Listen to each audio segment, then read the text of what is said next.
Hey, afternoon, guys, or good morning, or good evening. Welcome everybody again to the continuation of the CFSI CyberFence series. All right, so big shout out to everybody that joined, but I saw that we also have a couple people from Malaysia and Italy and Curacao. So, guys, thank you very much for joining. Thank you very much for your time. We have a very special guest with us today, Mr. Anil Persad, who is one of the executive directors of technology at Ernst Young. I'm not going to say too much about him right now because I will let him introduce himself. I don't want to give away any of his information. He could probably do that himself. Right. So yeah, so we have the usual panelists here, right? We have some lovely hoodies hanging up in place of Mr. Alex Sam. We have myself, Shiva. We have our networking Hulk, Joel himself. We have Jonathan. We have Deodat. We have Mr. Anil Persad. So, oh, nice shorts there, Alex.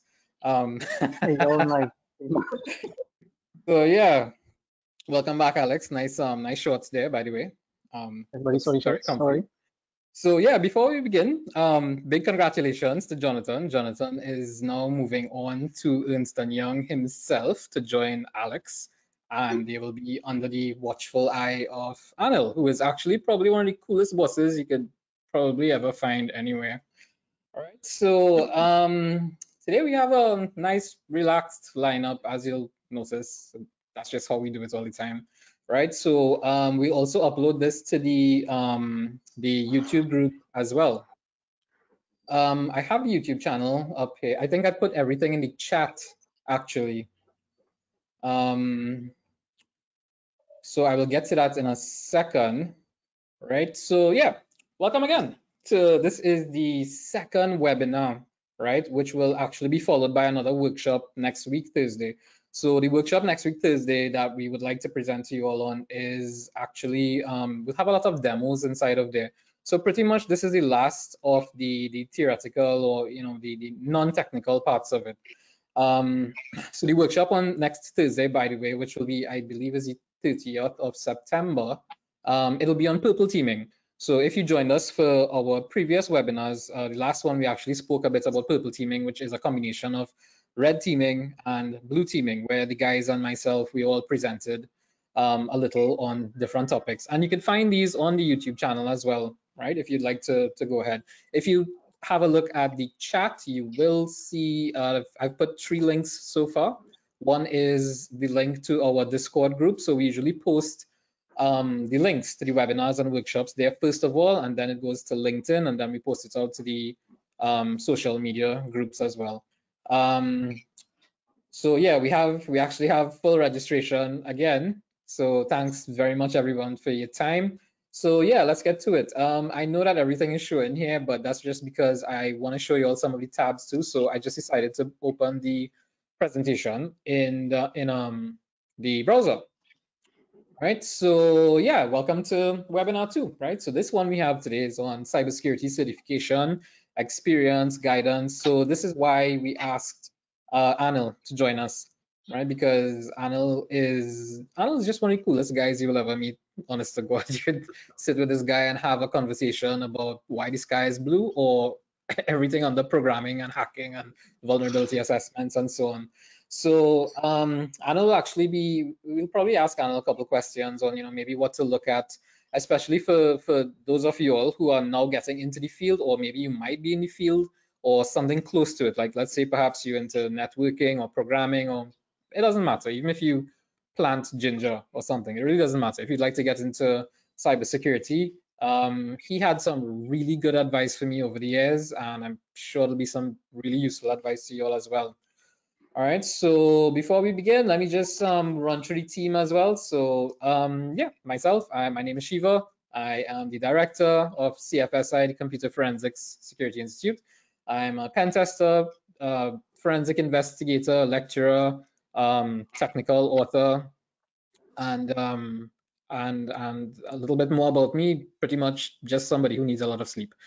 All right, so next we have Savi. Savi's my wife, Savi Parasram. She is the administrative manager. She handles everything in CFSI. I just do a lot of the webinars and all of the pen testing and forensics reporting. She handles everything else. So for those of you all, as I'm seeing a lot of students on the chat here, you all might actually know Savvy or may have interacted with Savvy. Right, then we have Mr. Alex Sam, all right, who has on his headphones there. He is a senior at EY also, Ernst & Young. He's also one of our lecturers here. Alex specializes in offensive security, and he teaches, we have a combination course, which is the Certified Ethical Hacker together with the CompTIA Pentest Plus and some vulnerability assessments and stuff like that. So we don't just offer like one course by itself. We always try to bundle things together and bring it to you at the lowest possible price.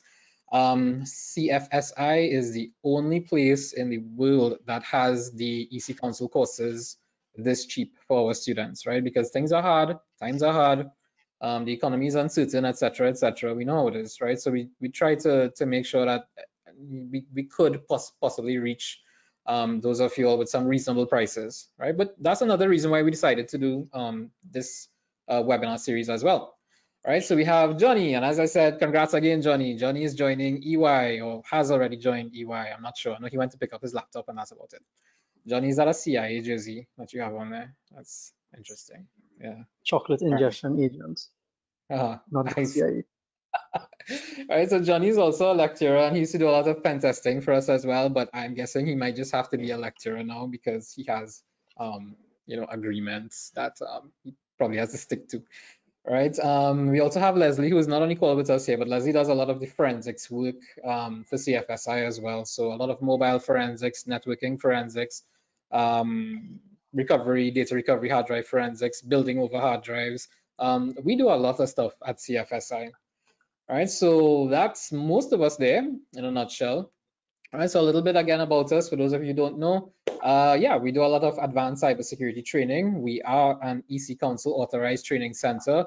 We are also a Rochester authorized training center. I'm sure you all might have heard about Rochester, but we haven't run any of the classes yet. I don't know if we will be actually, right? But we do a lot of vulnerability assessments, penetration testing. We've done some vulnerability assessments for some $1 million and $1 billion companies this year, which I'm pretty proud of because CFSI is a tiny little place with just us as the main operations, so to say that we could actually get into this space, I hope it actually motivates some of you all as well, right? I mean, yes, CFSI is 10 years old. It took us a while to get here, but just put yourselves to it, apply it, and most importantly, if you like what you're doing, I don't see why not.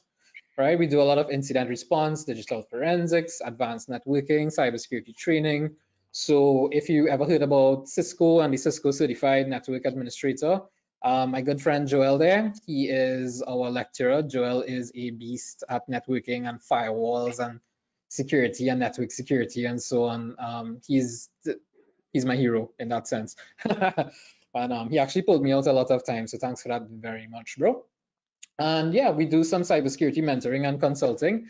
My mentoring has actually reached out a little bit. I was actually hired by a group called the Springboard Academy. So they offer cybersecurity training in the US and Canada, the UK, and they need mentors to help people with coursework and classwork. So I'll also be stretching myself out in that area as well.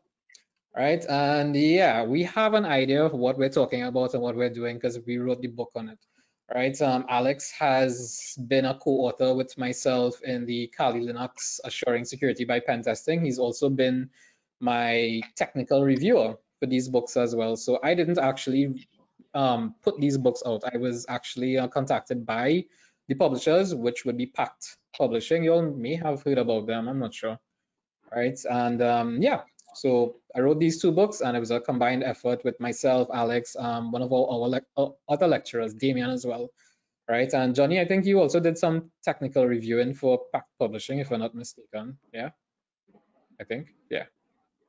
All right, so yeah, this is what we do. We're actually professionals in our fields because even Joel built networks all over the Caribbean, I should say. I don't want to call any company names right now, but he has been far and wide building and setting up and troubleshooting networks. Deo as well is a contract engineer for Fujitsu, and they usually send him to all points of Trinidad to sort out every possible problem under the sun.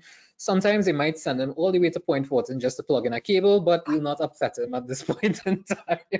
All right, so yeah, some of our clients over the past year, I've done for all of these companies, we've actually done penetration testing and vulnerability assessments for them.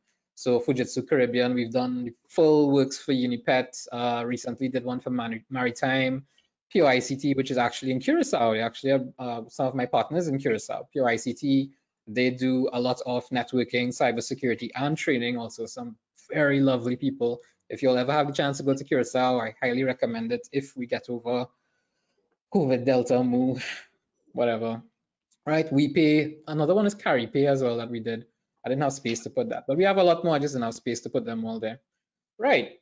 So yeah, some of our partners, we have CTMS, which is the Cyber Threat Management Solutions. Director is Mr. Aaron Jamarat, who is my very dear friend. I consider him a brother, just like these guys. My other friend, Mr. Umar Mohammed, he is the owner of Foresight Technologies as well. And POICT, my good friends at Curacao. So today, right, well, we did the intro to CFSI, the team. I'll explain a little bit again about the purpose of the CyberFence series for those of you all who may be new to us and maybe this is your first time joining. We look at, I've already put the links to the chat and the YouTube channel in, sorry, the links to the Discord group in the chat, right? And of course, I've put there, I'm going to introduce a man who needs no introduction in this field. And by that, I mean Mr. Anil Persad himself. If you are in cybersecurity, you do know this guy. He is one of the most popular guys in cybersecurity. As we would say in Trinidad, he's a big shot, you know?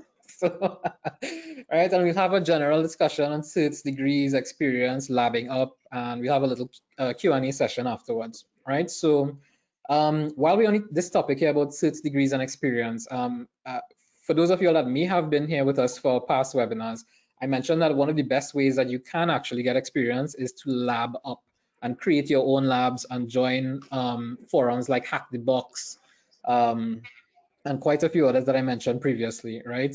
You could, if you need help and stuff, if you need to ask us questions, if you would like a one-on-one, maybe some advice, feel free to reach out, right? Join us in the Discord group. We could always arrange so that I could probably give you a call and maybe help you with some guidance or put you onto one of the guys who can. Right. So next week we want to do the second workshop in this series, which is actually creating your lab. So we want to show you all how to have a virtual lab with Kali Linux, Parrot, CSI Linux, and show you exactly how to create your own test environment. Because all of us here, the way that we actually stay on top of things is not necessarily through constant experience, but it's constant practice.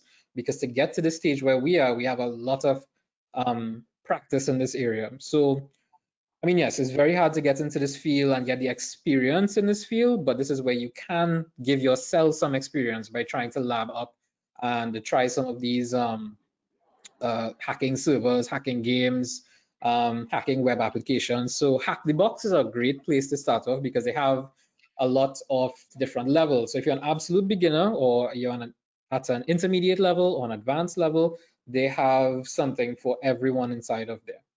Right, and I'll show you all about a little bit of training that you could purchase to not from CFSI but from the Cyber Mentor.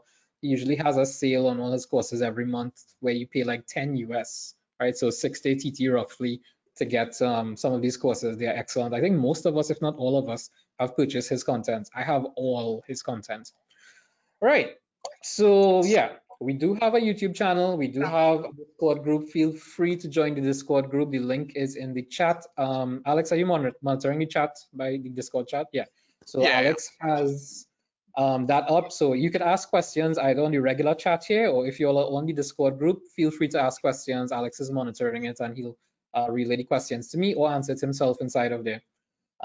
Sorry about the link for the YouTube channel. It's pretty long, but apparently until we get 100 subscribers, we just have to go with that link there. So eventually it'll be shortened to maybe CFSI or CFSI CyberFence or something, right? But every workshop, every webinar that we have, it will go onto the YouTube channel there because we know, things not, especially for those of us in technology, things happen. You may have to work late. You may be stuck on a meeting that someone decided to call at 5 minutes to 4 and carry all the way till 6, 7 o'clock. And we share your pain, you know how that is, right? But things happen. So that's okay, right? If you miss this and stuff, it's okay. Just check us on our YouTube channel.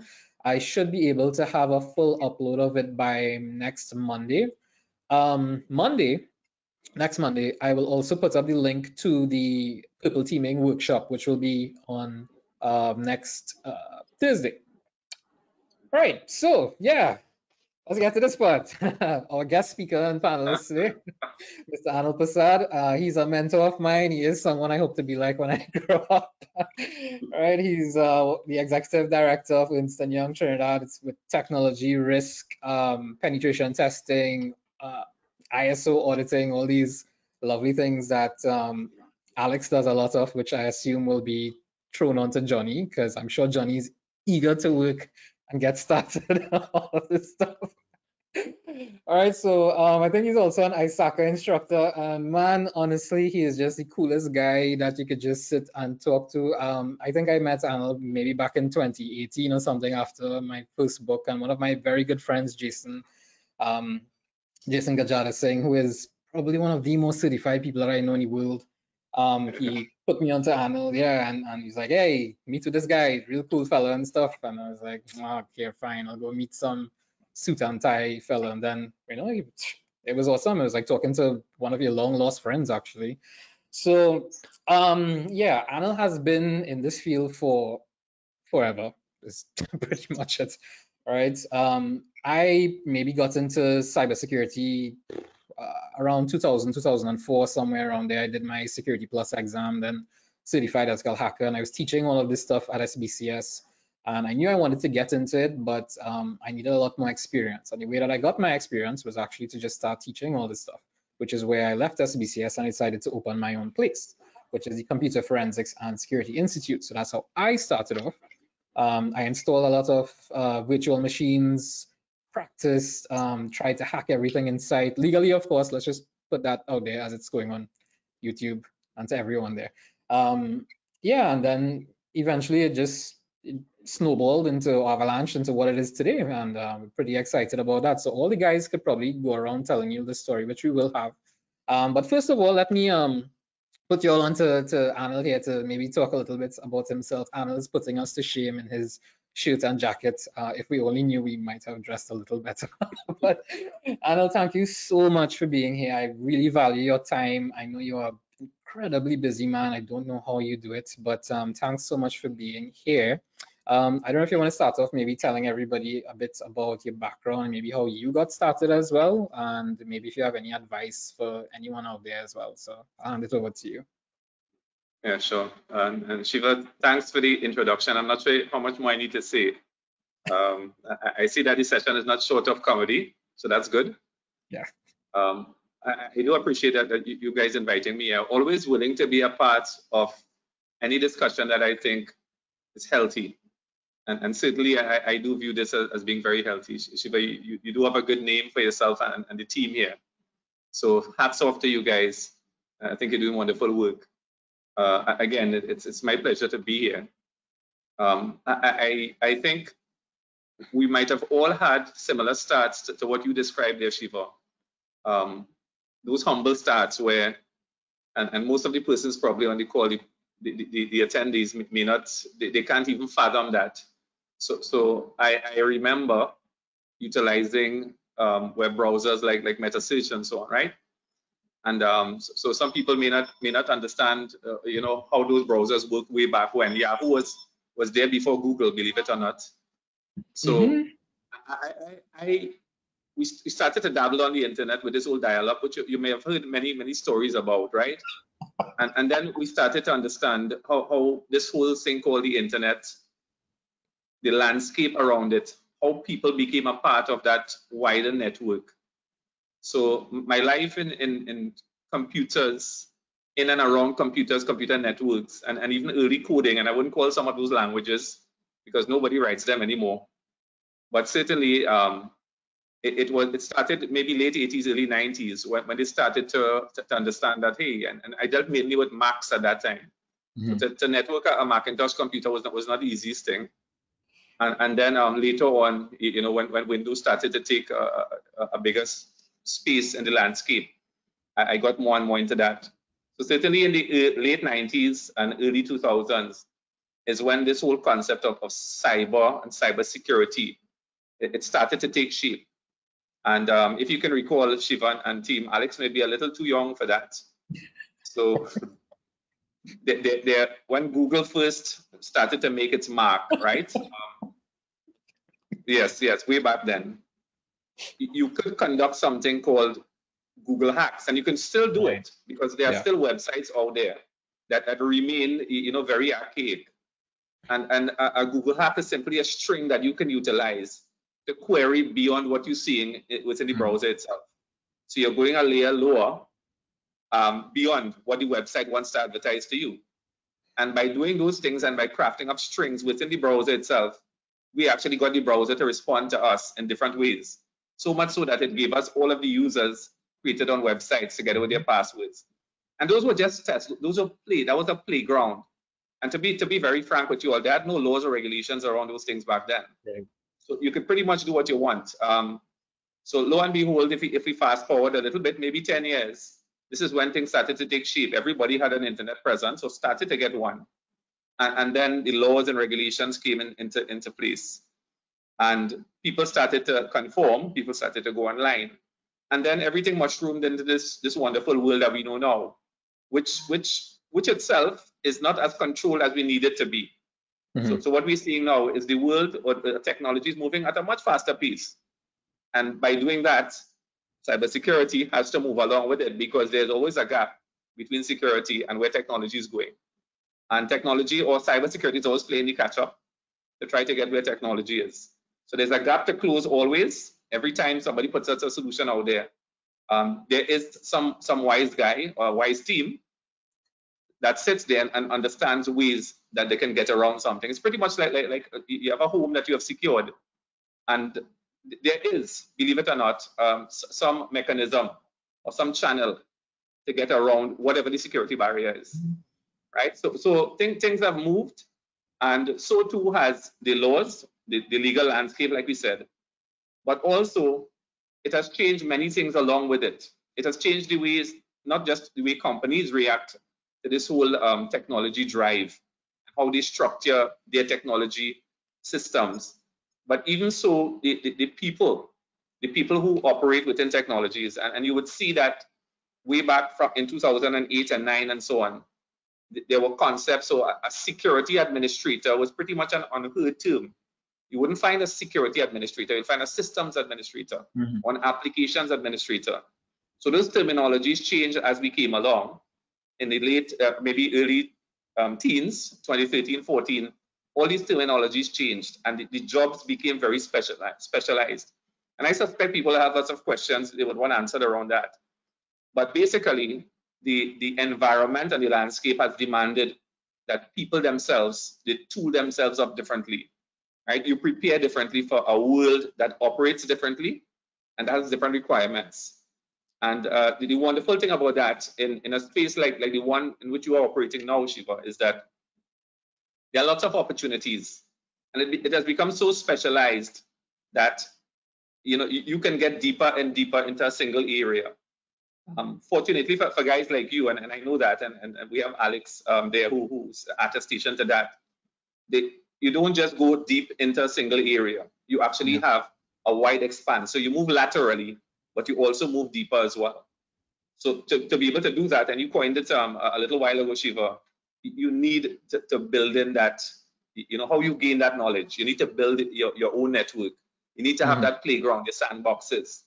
And you present those learning opportunities for you. And you're going to find yourself moving further and further, understanding better, and just becoming much, much more stronger. You can beat your chest when you're done. So in terms of me, so I have lived through that. I mean, it looks like decades of experience there. I'm wondering my age now, Shiva. So, but what it says there is, and my experience is simple. I have lived through those times. I've seen it. I understand what transformations took place, and I also understand what companies had to do to react to that. And by me experiencing all of that, I understand to a fairly good extent what the work world looks like for a cybersecurity professional. And I think that's important. I think that's a topic on the agenda this evening. So certainly it's something that it's very relevant. It's relevant today because most persons who actually go into those kinds of discussions, they're uncertain and they think cybersecurity is one thing, right? And it's not. It's much wider than that. And you can function on any side of the fence or multiple sides of the fence at the same time. But it's important to understand what exists out there. So as for me, Chief, I'm not going to talk about my credentials or certifications and so on, right? You guys are as good as that. I think that there are lots of them out there. And I think your institution actually holds some pretty good ones, right, that I could recommend as well. So thank you for that, Chief. This is me in 5 minutes. Yeah.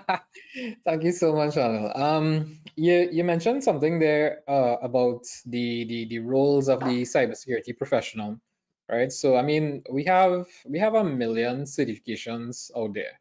So I actually had a few people message me over the past couple of days since I put up the link to the webinar, and pretty much all of them have the same question. So for example, one of them, the most common one would have actually been, for example, if you want to not necessarily get started, but even if you want to get started in cybersecurity or end up in a position such as like Alex or Jonathan, where you work for a Big Four firm with a huge international reputation, are there any certifications or special types of experience that you would look out for, like if you would interview someone to work on your team with Alex and Johnny or anything like that?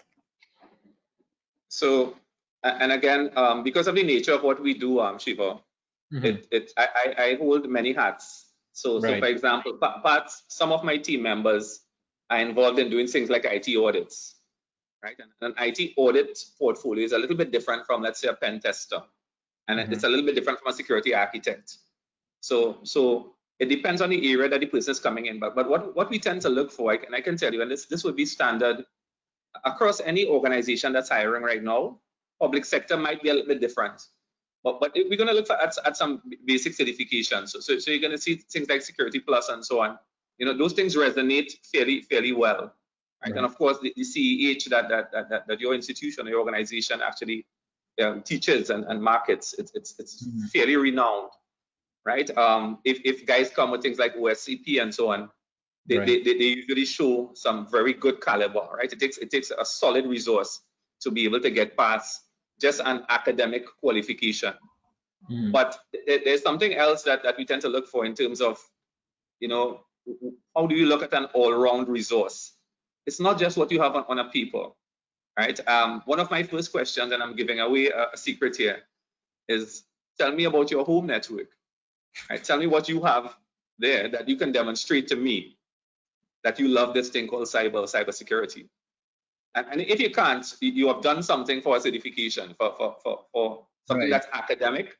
And guess what? You can easily move on to something that's academic. It's not difficult to get an academic certification. But if you love it, you can demonstrate that in different ways. And by having something at home, and when I say at home, I don't mean you pull those big IBM servers into your bedroom. I don't mean that. You can utilize platforms like what you described there, Shiva, Hack the Box and so on. And you have that, you have it there. You may have 1 or 2 physical machines at your home, and use that as your playground. Have fun there. I remember, Shiva, in my days, you know, trying to understand how to construct some Python scripts and so on. And I'll be up till 2, 3 o'clock in the morning, you know, until you actually get it. Right. And that is when you are satisfied with yourself. So have that passion, demonstrate it, and live it. And if you do, that's good. Now, having said that, not everybody is inclined or aligned to deep cybersecurity. I think even an IT manager, somebody who manages an IT portfolio, he needs to have a good sense of what cybersecurity is. So when he constructs an organization, a human organization, to man the systems and the environment, he needs to understand what he's putting there and what he expects out of it. So what is a full cybersecurity program? It's not just pen testing, right? It's not just running a bunch of scans to identify vulnerabilities on a network. It's much more than that. Right. It's educating your users.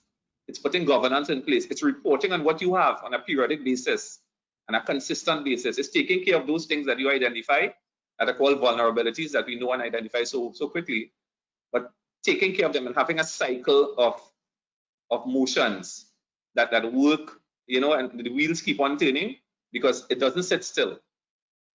All right. So again, I've said a lot, but I hope I answered the question.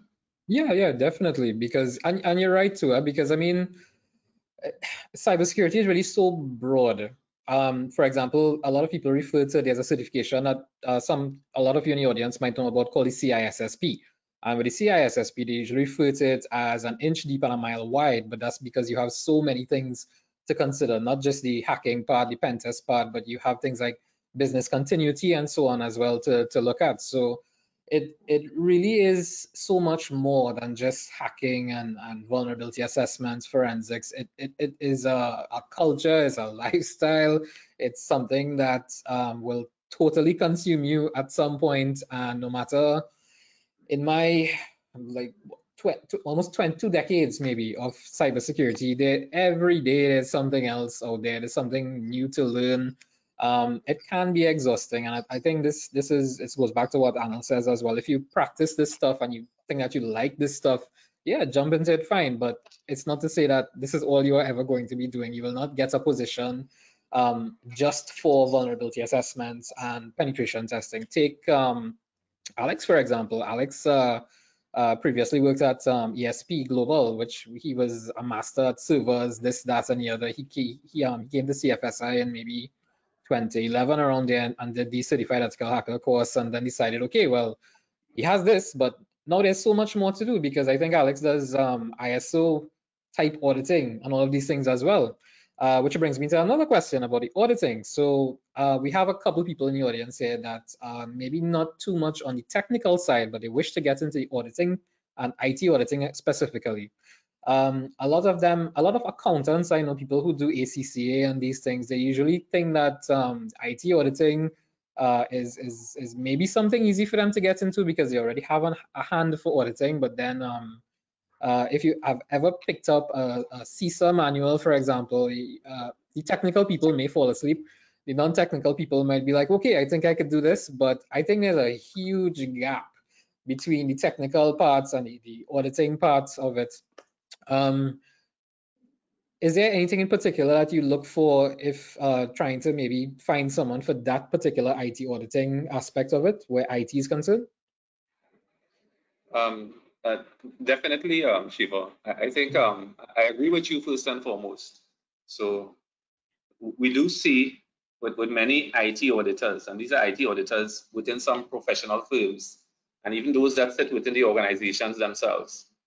So what we have been seeing is that organizations themselves, and I'll deal with that first and then answer your question. Organizations have been looking to basically do some resourcing for IT auditors.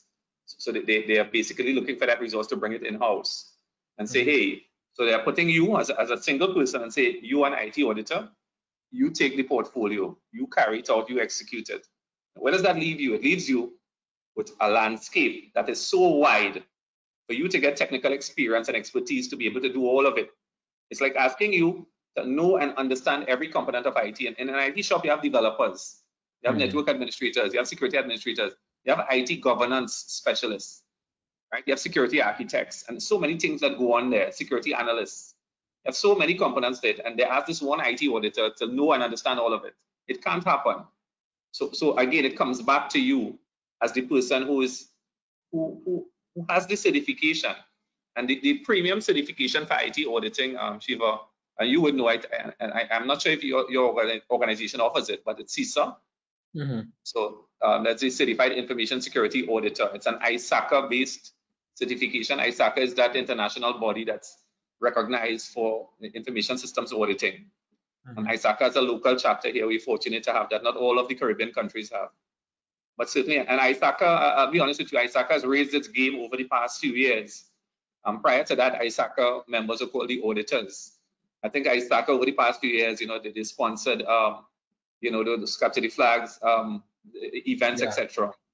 And they have rebranded to a much better space where I think the organization itself it's respected internationally and even regionally and locally here as well.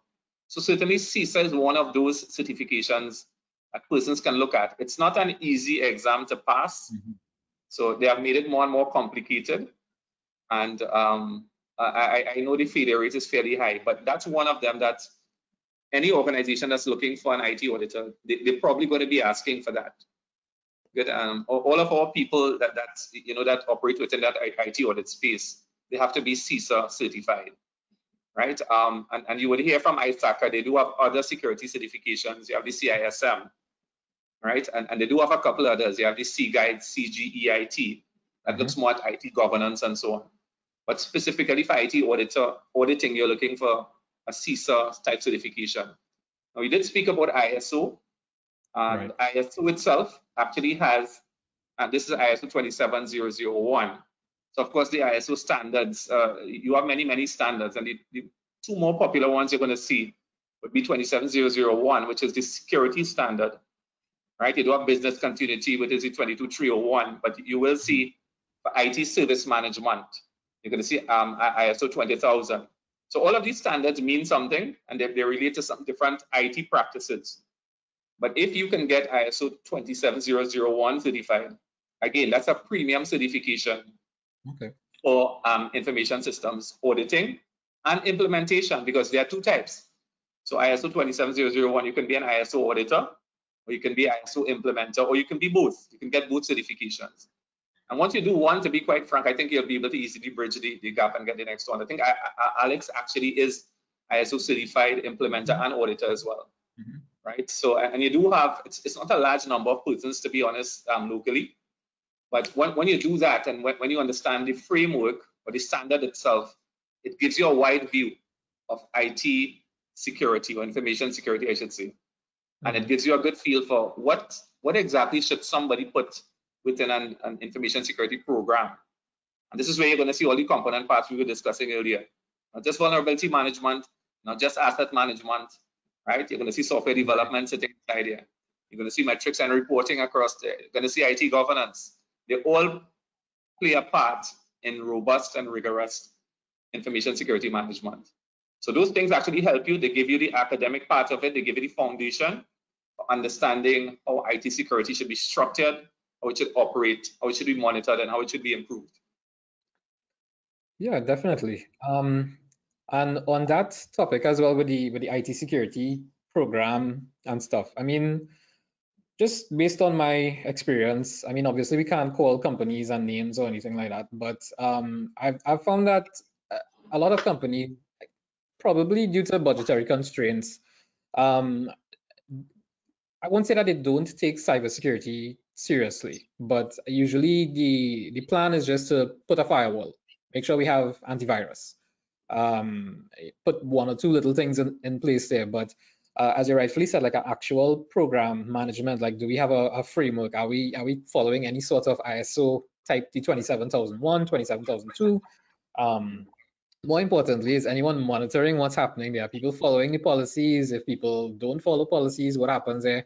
I found that maybe just in Trinidad in particular, because I've done some assessments outside as well, but I found that Trinidad is more of a reactive type where you have IT security, especially I think just within this year and last year, I've helped out about 8 to 10 companies with ransomware. And it's the same thing, it's a firewall. We have a firewall, we have antivirus. How could this happen? But the firewall is running the firmware from 4 years ago, whenever it was bought, and it was just put down there because a lot of IT managers, I realize, have this thing about the firewall is up, it's running, we're scared of it, we don't know how to configure it as best as we probably should, so let's just leave it there and not touch it ever again. And then you would see next week, the week after, something, some bulletin comes up. We have this issued for vulnerability in this firewall or that firewall, or vulnerabilities in everything, more or less.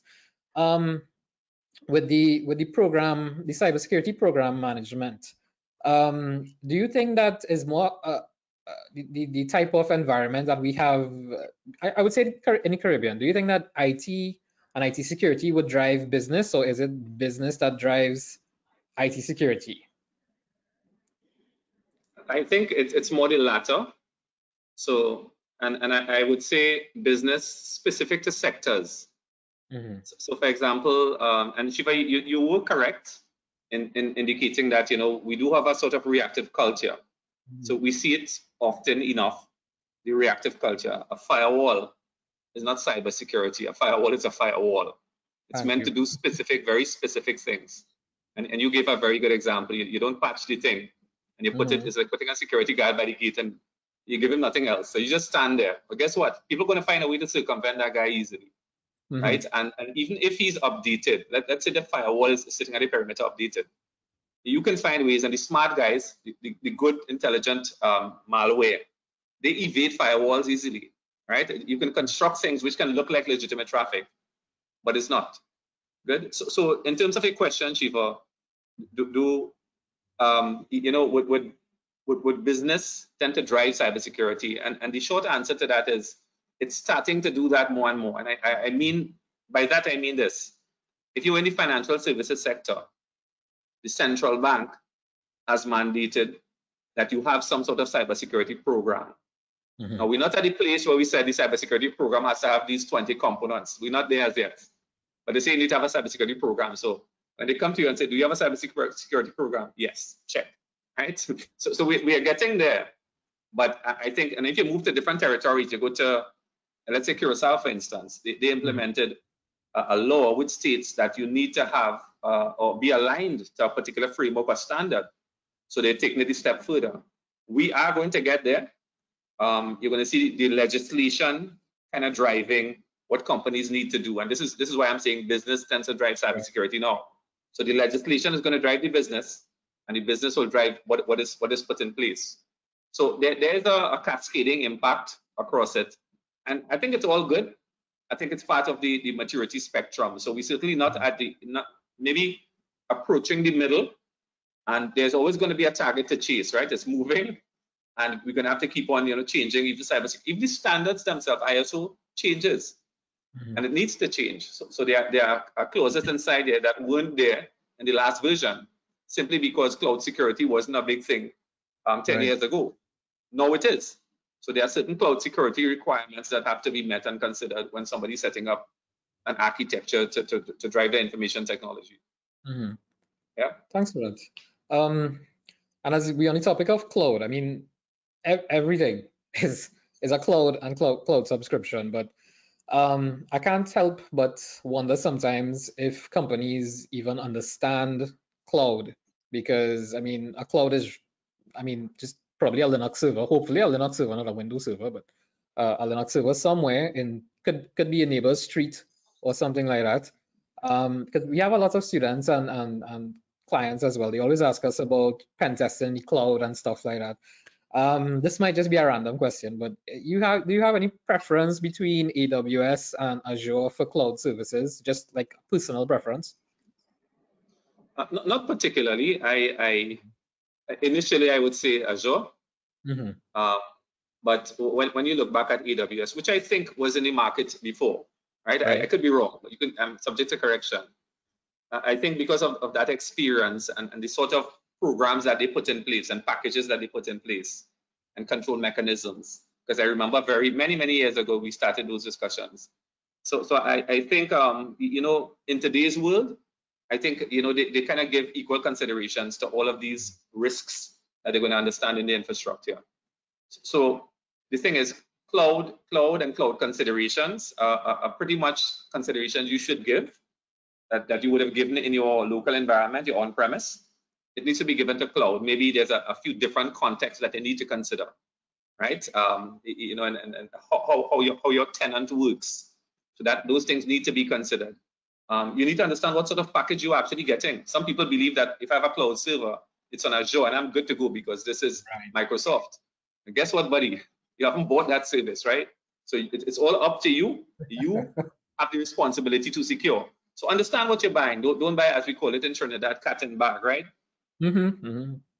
Another very valid point there, because I know a lot of companies recently they may have asked me on quotations for assessments for stuff that they have in the cloud, and usually it's usually between Azure and AWS. But a lot of their issues, the majority of companies they use Office 365, for example, and when it comes to security risks and so on, exactly as you said there, when they were buying that package, well, we took the cheapest package because it's Microsoft. They're supposed to protect against phishing and this and that and the other.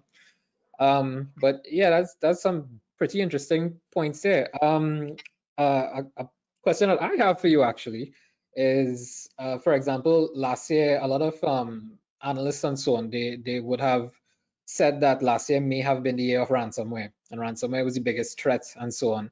And I mean, yeah, ransomware is something to give us nightmares, I should say, especially if we're in the field of defense and so on. But as we I think, yeah, we started the fourth quarter, almost at the fourth quarter there. Are there any specific threats, whether it be phishing or something specific to phishing, like spear phishing or whaling or something like that, or any type of threat at all that you've noticed that is either persistent or you're seeing a lot more than usual of in this year in particular? For 2021, I think the trajectory has remained the same, meaning that it's escalating. So you're seeing more and more instances and attempts along that particular path. So if you go to some of the literature like Trend Micro and so on, they will tell you those things. It remained, in terms of the nature of the threat, I think they remain the same, because guess what? It is well understood that the weakest link in the chain is the man, the human being, right? As much as we beat up the technology and so on, most technologies and technology vendors, they tend to become aware of things. They test their own equipment, they test their own firmware and say, or people tell them, hey, you're bad, right? So there's enough malware out there running across the internet to tell people when their systems are bad. Unfortunately, there's not enough to tell them when the people are bad. Correct. So what has happened is that the bad guys, the bad actors, they prey on those vulnerabilities within people. So the people aspect has always remained there. Are people wiser now than they were 2 years ago? Absolutely. Do they have user awareness training? Absolutely. Are they getting the correct content of training? Probably not, because things are changing and the training content can remain the same. So what we learned in SQL 10 years ago, it should have a little more now, right? We have to learn the basics, but there's a lot more that needs to be put on the table. We do things differently. If you think about somebody learning, C# or you're learning some basic program code, you learn all the fundamentals, you understand how to declare variables, and all the fundamental principles apply. But guess what? The younger programmer now is probably less interested in that. He needs to understand it, but he's now using low code. So he's using a different type of environment. All of the fundamental code is actually written already for him, and he's operating at a layer above that. So as technology progresses, so too should what we put on the table and how we react to it. So the people themselves are getting attacked by malware, which look different. There was one malware that existed in 2018. I was trying to dig and see if I can find it. And you didn't even have to click. Your only interaction with that malware when it came in an email was to mouse over. Just to mouse over, not click. So, and when that happened, you are actually executing code behind that email. And in some cases, and we all know that, we set up emails and email servers and email services with privileged access, right? With privileged rights. And if your email system has privileged rights across the computer itself, guess what? You're pretty much fried, okay? So that little email would have let an attacker actually get to your system level access, and across all of the data on your machine. So your machine has become compromised. But that was detected very early by Microsoft, and I think it was plugged. But that's the nature of the intelligence that all malware is coming with. And we have to look, not the same way, we look differently. So long ago, I had to look to see, I have a daughter. So I would look to see, if you would look to see who she's walking through the door with, is that person trustworthy? You're bringing that person into your house. It's a little bit different now, right? So I now have to know, who is she talking to when she's on her phone, right? Or if she's on a computer, who's she communicating with? Am I actually letting that person into my home as well, right? So I now have to look at it with a different set of lens. Right. So just so we have to educate users with a different set of lens. So spear phishing and whaling, and for those of you who may or may not know the term, whaling would be looking at those executives, those chief executive officers, the chief information officer. So a bad guy out there, a bad actor who wants to attack an organization, he's saying, here's what, I wouldn't go at a regular person in the organization. I'm not going to go at an IT officer. He can't sign off. He can't send me any wire transfers. So what they're going to do, they're going to say, I'm going to go at a chief financial officer, because he can authorize a wire transfer for me. In many instances, most of these things are for monetization purposes. They monetize those things, right? So ransomware is still there. It's not going away. simply because companies they're not prepared. They don't have the tools. They don't have endpoint monitoring. Right. They have network monitoring as opposed to endpoint monitoring, and they don't understand the difference. So when there's some sort of anomalous behavior on a local machine, nobody detects that. It happens locally. Processes are running on a local device. So they're not seeing anything flying over the network until this becomes encrypted. The entire network is compromised, and you have to look at some recovery procedure somewhere. And you're absolutely right. This where you go back to saying that the weakest link is actually your employees. And honestly, if you're not doing any types of user awareness training and so on, it could get very sticky. We've done a couple of those training sessions for a couple of the Caribbean islands recently. And when we talk about basic things like browser security and best practices, maybe not even taking a random flash drive and plugging it in either your home network or work network, simple things like that. And it brings me back. I have a couple of questions based on this, right? The first one is actually kind of a two-part. The first one is that, do you think that companies should either pay for or assist in paying for the training of their employees if it benefits the companies in terms of, whether it's a degree or certifications or something like that? And in just your personal experience as well, do you have a preference with maybe someone who has an IT degree or master's in network security, as opposed to if they have a more current certification, if it's the latest certified ethical hacker, Pentest Plus, Security Plus, along those lines?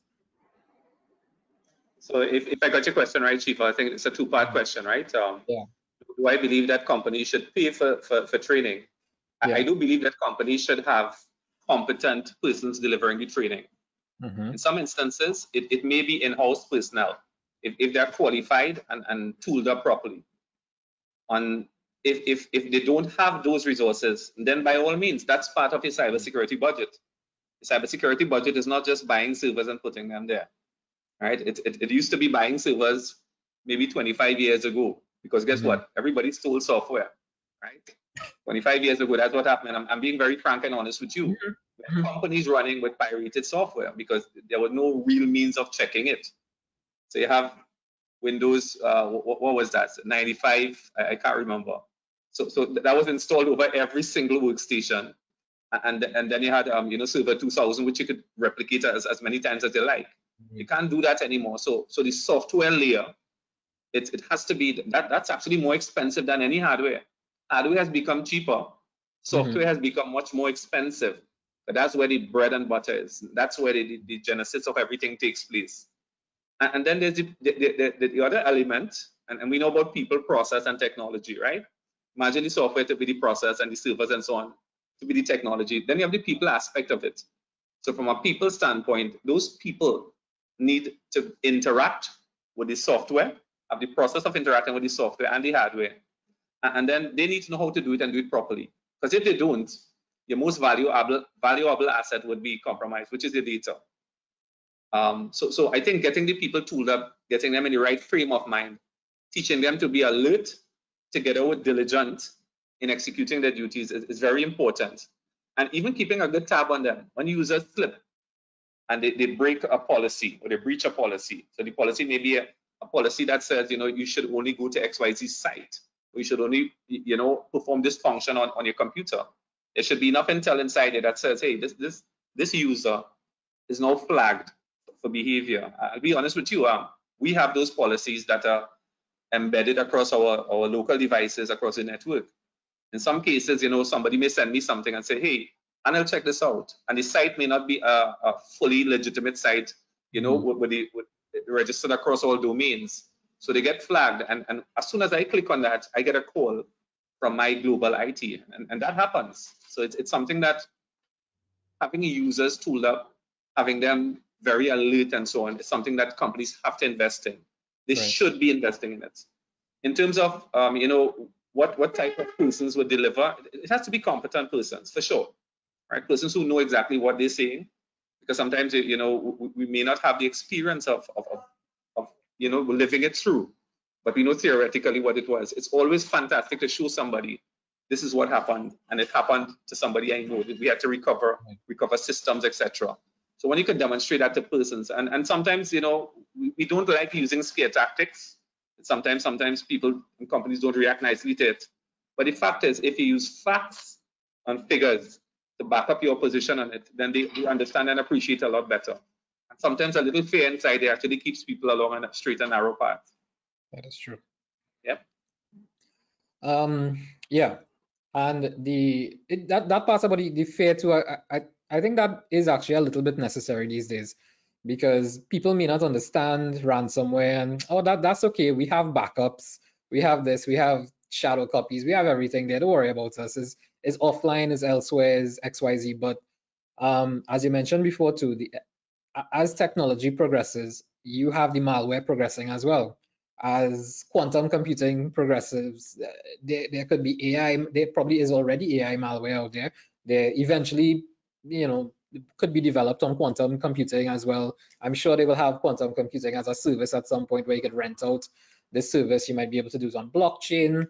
So yeah, I do agree with that. I mean, I try to upgrade these guys as well. I think I have everybody here upgraded with the certified threat intelligence analyst this year.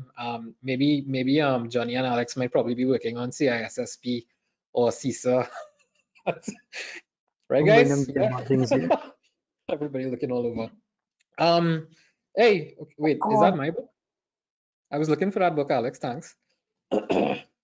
But it also looks at, okay, so we have people that are doing degrees, and I realized that when I look at some of the content of these degrees, some of them are actually pretty outdated. They have some pretty old programming languages. They don't have anything new. They don't even include cybersecurity. They may have one course on cybersecurity, but not understanding that cybersecurity is almost like salt.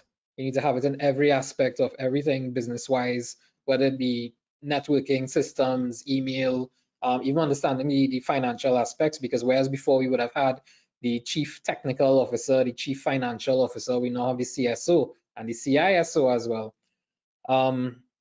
But would you, let's say that someone is considering a choice between having a couple cybersecurity certifications or going to look at a degree, or maybe they might be a mature person with experience. And I think there's a mature route as well for like a master's degree or something.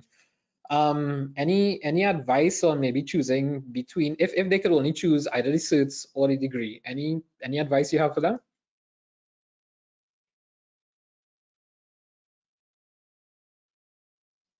Sorry, there's hardly ever a virtual call like this where somebody doesn't say, oops, I'm on mute, right? Right. So I was.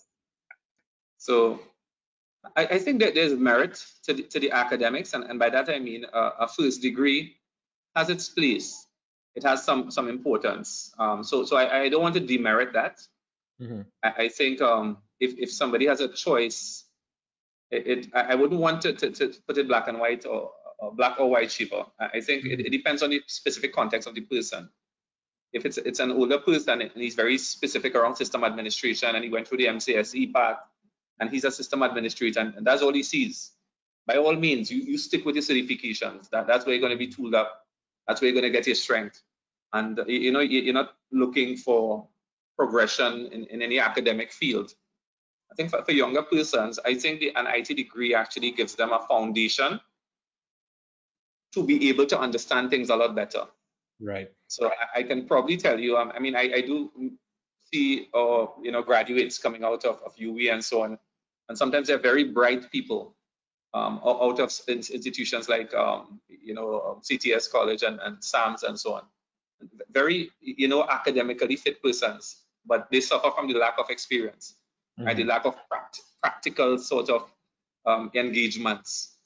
And I think you need a combination of both. I think if like I said before, if I were to summarize, Shiva, depends on the path that you have chosen for yourself. If you like system administration, you want to stick with it, and you tell yourself that this is all I'm going to be doing. I'm not interested in IT management and all these things. I like system administration. I like development. You stick with that. But if you have a vision for yourself where you're saying, you know, I want to go up that hierarchy, and especially if you go to public sector, in many instances, you're going to see that they do ask for a first degree, right? Regardless of additional certifications, they do ask for it. So that can benefit you in that particular space. In private sector now, I mean, if you think about it, almost all post-secondary school students, they go on to do a first degree. Right. So a first degree doesn't get you competitive at all. I can tell you that it doesn't get you into the competitive landscape. A first degree together with your certs puts you in a different bargaining range, right? A different bargaining table. And I think that's important, the combination of the two. So for those people who are studying a first degree, please do continue, you know, complete it, right? Make sure you graduate well as well, you know. And then you actually add your layers of certifications on top of that. Right. If you really want to be somebody who differentiates yourself in the marketplace, get your experience. If you don't get it in a workplace because you know nobody gave you a break, you create your own break. Correct. Create your own network. Create the opportunities to learn. And if somebody asks you in an interview, hey, can you do a reverse shell on this particular host? Or have you done that before? I said, yes, I have. I've done it in my bedroom. Guess what? That's fine. There's nothing wrong with that. That's actually perfectly fine. Right? It means that you didn't only do that reverse shell. What you did, you set up all of the hosts. You set them up and you understood how the vulnerabilities work. And you executed and you brought it back. And you have much more experience than you think you know. So I think it's wonderful to create your own playground. Don't wait on anybody to create it for you. I agree. I fully agree because even myself, I have a lot of certs. I can't remember how many certs I have, but I started off with certs first of all because back then I actually just did it to be able to teach this stuff because I love teaching this stuff. So I decided to focus on the certs first of all. But then I realized that the more I look into the degrees and so on, it really enforces a better way to learn to research and to learn to, well, hopefully to learn to do critical thinking as well and to be able to work on your own and focus in a particular direction. So I did my certs first and then eventually there was the mature route to the masters and I did the masters in network security. But it's a very common question that I get all the time, and that was I hope it was useful for the attendees as well, because if you could have both, I think all of us would recommend that you do both, because the certifications is actually what may put you to the top of the pile, even if it's just for resumes for a job. Yes, it may be on paper as well, but as Anil was rightfully saying, if you do the labs, right? For example, next week Thursday is purple teaming, but next month in particular, we want to show you all how to actually lab up and create these labs, what to join, how to give yourself, as Anil was saying. If you can't, you know, if you're not finding that particular opportunity, create the opportunity yourself, right? That's exactly how I did it with CFSI. I decided, okay, well, maybe one day I want to work for one of these big 4 firms, but I don't have the experience.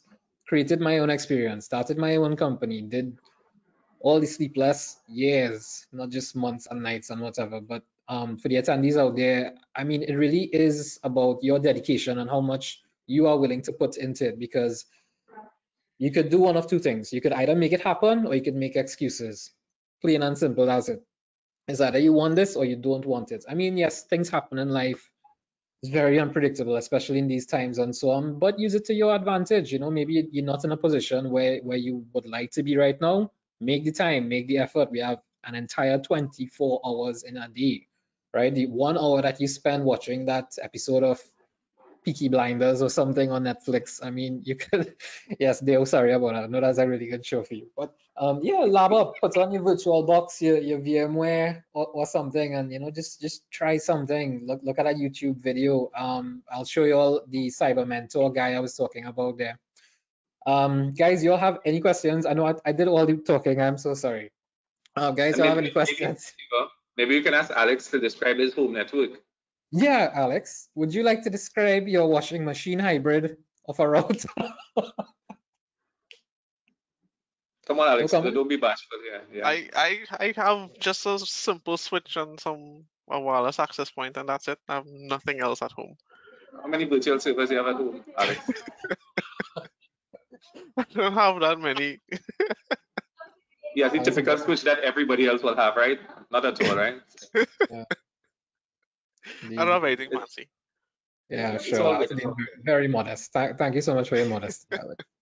But I was actually going to respond to that question in the chat, but someone asked, how does one get considered for an interview for job applications when the only experience that they have is the tinkering at home, right? Because they think that and I agree with the person that sometimes it feels that once they don't meet the education aspect of it, that the resume is automatically not considered. Mm. So, and I'm assuming, Alex, that there's the person is he indicating that there's a first degree or there's some MCSC or something? Is there anything at all that Let's just exists? assume, let's go with the assumption that they just have the first degree. Okay, so and I think I mentioned it before. Mm-hmm. I actually love to see a blank CV. Please don't send me any blank CVs, right? And when I say blank, I mean what I don't like to see is a 10-page CV, right? Mm. So you tell me every single course that you did on every single subject. Guess what? Those are the people did it before. We can all do courses, and to differentiate yourself, put the two things that you did and the tinkering that you talked about, Alex. Put that in. Mm-hmm. One of the most impressive interviews I conducted was a guy who I spoke with, fresh out of school. He didn't do much. He actually did some application development. Very little, to be honest. And that didn't feature much in his CV. So CV was fairly bland. And my first question to him is, demonstrate to me, I think I mentioned that before, demonstrate to me your love for cybersecurity, or your love for IT on the whole, right? It wasn't specifically for cybersecurity. And he went to GitHub and he pulled it up on his phone, or he told me the link. And I pulled it up. And he did some development, very simple piece, very simple software. And so my question to you is, why did you do that? And if you told me you did it for your academic course, I'll say, okay, cool. Thousands of other people did it for your academic course. If you told me, hey, a couple of guys and I had an idea, and we put this together, and we looked at it, and it was something that we want to explore. So you maybe have a business idea. So that tinkering is very important. Explore it. And that differentiates you, and it demonstrates your passion. If you truly love something, you find a way to demonstrate it and exhibit it to whoever is talking with you, if you want the person to truly understand you. So I think that's important, Alex. That's my advice to the person who posed the question there. I don't think, I can tell you that there are guys out there in the field who are systems administrators, they are MCSE certified. And there are guys who never touch, or they probably never saw an MCSE book, but they read every Microsoft publication, and they are crackshot administrators, right? So they know every little component of every GPU you're going to see. These guys, that's what they do. And you can tell the difference through a conversation. If you can find a way to creatively put that in your CV, it lends the reader, or it leaves the reader with a different impression of you. Yeah. It's not necessarily those 10-page CVs. Those actually are difficult to read sometimes. So please don't do that. Agreed. Just to add to what you're saying there, I know we were part of some sessions before where we interviewed some potential candidates, and that was just for anyone listening. That's some of the questions we posed. It's like, how can you show me that you did this? Like, for example, we had someone out of UE and their background was programming. And so we asked, is there a GitHub that we could see? Because we wouldn't ask for the source code, but is there a GitHub? And it's like, yeah, so this is the schoolwork. It's like, so what else have you done otherwise? And they haven't done anything otherwise. They haven't demonstrated that like you say, passion or love for the industry itself. So that is one way, like Anil said, it's like we do ask those questions. And just the last comment on that. I think it's okay to not, profess your love for cybersecurity if you're now out of school, if you now finish your first degree, because people are still exploring. Yeah. Right. But IT, which is a very broad brush, right? It's a broad area. Demonstrate your love for that. Yeah. Right. So it doesn't have to be cyber. And the person who I spoke to you about, it wasn't about cybersecurity. It was about development. But he was creative, and a creative mind and a dedicated person will always go places. Gotcha. Well, that's true, because even when I hired all of these guys here, it wasn't a huge amount of experience and stuff. I just spoke to these guys when they were my students. And I realized, okay, I see something in them they mightn't see in themselves, but even just conversing and be like, okay, well, for example, Johnny, well, okay, maybe I shouldn't share these stories because this is your employer now. So, I think it's okay if it's embarrassing. I'm sure it's okay. Johnny, you should probably sit with Johnny and ask him the story about free KFC one time. Maybe when you have some time off air. But yeah, these guys, they always playing around with Kali Linux and installing Kali on a phone. I think Johnny gave me a phone with Kali Linux or some sort of weird version of Linux that he compiled for the phone. Even day one, well, I actually thought there was just a guy who liked to sit by the bar and drink and smoke and stuff. But I was like, hey, no, this guy's actually pretty interesting. He's a pretty intelligent guy. Even Alex as well. Alex scared me a little bit when I taught him. He just sat at his machine reciting the slogan for Anonymous over and over and over. And I was like, wow, I created some monsters here. But you're right. I mean, especially with the CV part there, I think that to make it more personal and said, okay, well, yes, I did a course that a million other people did already and passed. It really does not set you apart. And this again is where I guess we reinforce the concept of labbing up and practicing and trying it out, because even I think Hack the Box and Try Hack Me and all these places, they actually have a ranking as well, and that you could put on resumes. I notice a lot of people doing it on LinkedIn that they are second, third, fifth, 10th in Try Hack Me, Hack the Box, etc. But I think we do have a problem too, because for those that are in cybersecurity, if I have seen 5 job openings for cybersecurity this year in Trinidad and Tobago, that was a lot. I think the majority of positions I saw for cybersecurity were actually from EY. So congrats to you all on that, by the way. But it really is becoming something now where they just ask for a network specialist or system specialist, and you are expected to know everything about anything up there. And to me, it's a little unfair, but it is what it is. I would suggest that to the attendees out there, don't skip the networking and the systems aspect of it. Even if you may have heard about your CCNA, Certified Cisco Network Associate, even if you are just fresh out of school or doing your degree and so on, this is a good place to start. It teaches you all the groundwork for your networking and so on. Because, for example, if you decide to follow us and get into pen testing and vulnerability assessments, you need to understand what is there. First of all, you need to know about your infrastructure, how to actually set up a network, maybe configure a firewall or hook up some switches, some routers. And I have met so many cybersecurity professionals that if I decide to talk about the OSI model, for example, there's a lot of fear in them and they can't remember it. They're not sure about this and that. Okay, well, what layer of the OSI model does a router operate at? Or what do you call the messages at that layer, which are the packets, the IP addressing?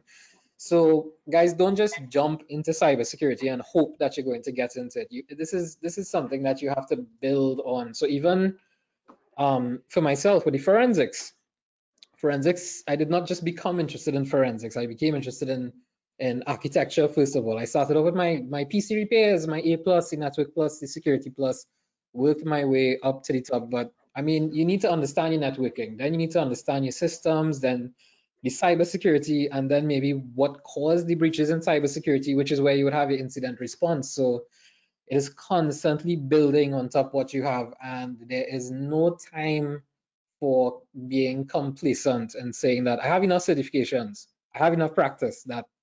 That's sure to just leave you behind, because I guarantee you there is someone who has just finished high school that is eager to take your position. I was hoping that Jeremy might have been able to join us. I heard that Jeremy is a very, very enthusiastic person and would like to end up in management in your position at some point in time. Jeremy, if you're listening, that's what Alex told me. I don't know anything else. I'll just blame Alex wholeheartedly on this one here. All right, but yeah, guys, for everyone out there, I mean, I hope this was really helpful. I will probably ask some of these guys to give a little bit about themselves. So, Anil, thank you so very much, my dear friend, for actually joining us and giving us so much useful information. You're free to stay with us and laugh a bit if you want. It's totally up. I'm not sure if you have another engagement to run to. But the next person I want to put you all to is actually Mr. Deodat Ganga, because they only recently as well got into this field. The reason why I want to ask you in particular is because they have a lot of people like you out there who, you know, I mean, they was actually light years away from where he was in such a short period. I met Dale in maybe 2018, I think it was, where he decided to be certified ethical hacker. And between that time to now, Dale has been with CFSI as a vulnerability assessment analyst, a pen tester, and a lecturer. And he has actually taught. We have our own cybersecurity fundamentals course, which he handles all on his own. He has taught the certified network defender, the threat intelligence analyst, the certified ethical hacker, in a very short space of time. Plus, he's also an, I guess you could say, a networking expert, because he works with Fujitsu as well, and they usually send him to every corner of Trinidad and Tobago to have some stuff. So, Dale, yeah, if you could just give us a little bit of your experience and maybe what you could pass on to some of us out there who are trying to get maybe some experience, get our foot in the door, or, you know, you take it from there. Well, first thing first, you need to like what you're doing. You need to love this field, to be in this field. I could personally say that this field is going to give you a lot of sleepless nights. You need to sacrifice this. But yeah, when I started, I just saw an ad. So I was always in IT. I was always IT savvy, to put it that way. I saw an ad for the certified ethical hacker, and I thought, yeah, this is something cool. I might want to do it just to know it. And when I started it, I realized that cybersecurity itself isn't just, as Anil put it, it isn't one thing. It is this broad field that you need to know more of. So that is why I decided that, you know, I wanted to do the CCNA after. I needed to learn about networking. Without networking, you can't be a pen tester, which at the point in time, what I aspired to be. And yeah, you guys spoke about it. The main thing in this, even if you don't have the work experience or can't get the work experience, is the tinkering. Is about, you know, being up at 2 a.m. Behind 10 different VMs, trying to hack in 10 different ways. If I were to take this laptop and spin it around this room, the amount of, I would put it, toys I have Raspberry Pis, I have a checkpoint UTM that I'm actually configuring at the moment at my foot. I have a desktop with probably countless VMs that I can't even tell you what it has on it. You need to put in the work, and it doesn't mean that you have to be in IT to get started here. I was an AC contractor before I started at CFSI. Again, I was IT savvy, but I was not working in the IT field. I worked there in the IT field before, maybe it was probably 10 years ago or 8 years ago. I was in the IT field, and I lost, well, not lost the job. I was basically forced to resign that job. Then I worked with a family members. I was the webmaster for his page. That was the correct title at the time. Then I became his website administrator, and that fell through as well. I had an opportunity to become an AC technician, and I became an AC contractor. But my passion was always IT. And then I found cybersecurity, and I realized that I actually found my niche. And if it isn't for you, I'll say this flat: if it isn't for you, it isn't for you. Not everyone will be successful in this field. And one of the main things to be successful in this field is keeping abreast with everything that is going on every single day. Every day there's some new exploit, there's some new vulnerability, there's some new tools. Something that worked yesterday might not work tomorrow. Something that did not work yesterday might work tomorrow. You need to be reading a lot.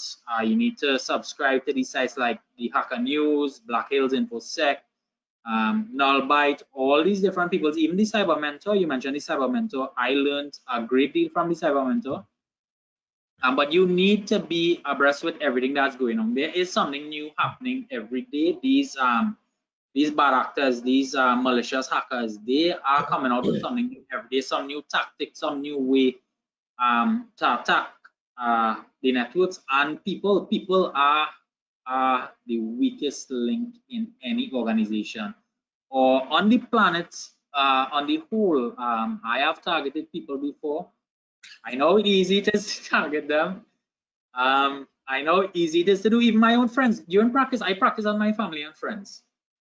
To the point where even if the network went down home, if the network goes down here, I get knocks on my door. What did you do? Right? And it's just I blame you for that for my network as well at some point, if I remember correctly. Yeah. Yeah, but basically, you guys spoke about everything you need to be tinkering, even if you don't have the qualifications.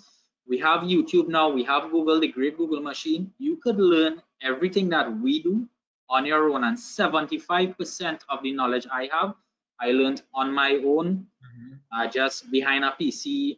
One thing leads to another. You start reading about this, then you get a link, do this, then they'd speak about something and you want to learn what that is. You go on, you learn about that. I could make things like rubber duck keys. I could make my own Wi-Fi pineapple. I could make land sharks, land turtles. I could make my own RFID reader. And all this happened by simply trying to learn pen testing.